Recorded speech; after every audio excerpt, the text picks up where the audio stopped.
Okay, so experiment 2, we're going to be measuring the specific heat capacity of the metal washers.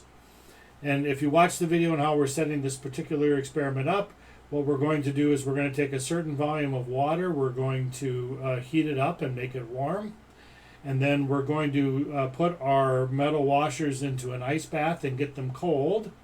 We're going to measure the temperature of that ice bath so we know the initial temperature of the washers, the cold washers, and we're going to stick the thermometer into our warm water so we know the initial temperature of our water.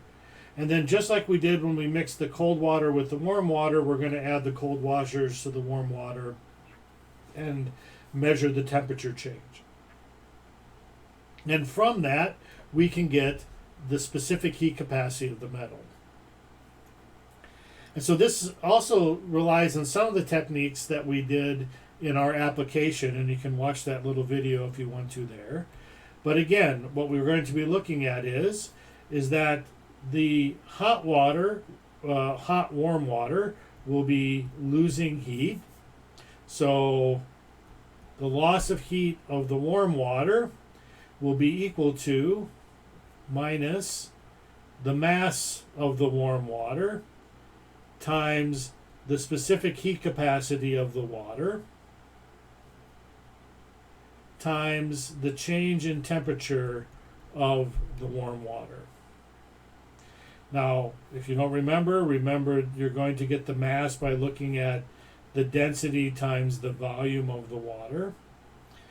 We know that the specific heat capacity of water is 1.0 grams per, calories per gram degree C.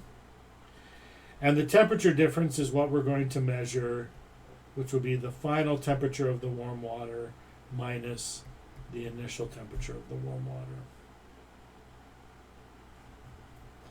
That heat lost by the warm water is gained by the cold washers.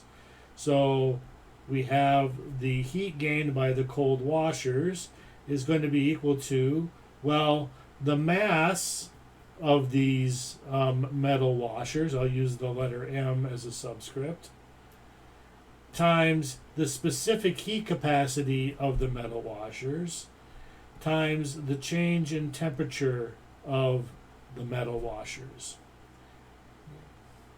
Now here, to get the mass of the washers, we tell you earlier on how much each washer, how much mass each washer has.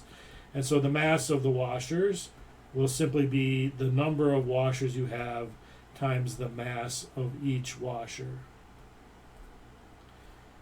The specific heat capacity of the metal is what we're trying to calculate, and you measured the final temperature of the metal washers and the water, and you got the initial temperature of the metal washers. And again, what we're going to rely on the fact is that we know that this final temperature and that final temperature have to be the same, that the water and the washers come into equilibrium. And so that allows us to write down that we combine these two things together, that we have minus the mass of the warm water times the specific heat capacity of the water times T final of the water minus the initial temperature of the water. So everything over here is water. And that has to be equal to the mass of the metal washers times the specific heat of the metal washers times T final of the metal washers times T initial of the metal washers. And again, everything on the right-hand side was the metal.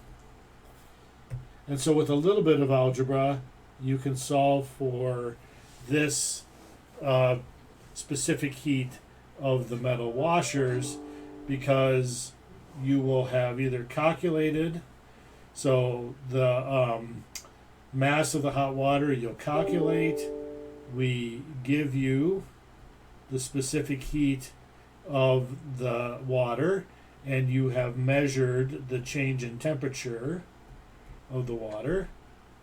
Again, you will calculate the mass of the metal washers, and you will have measured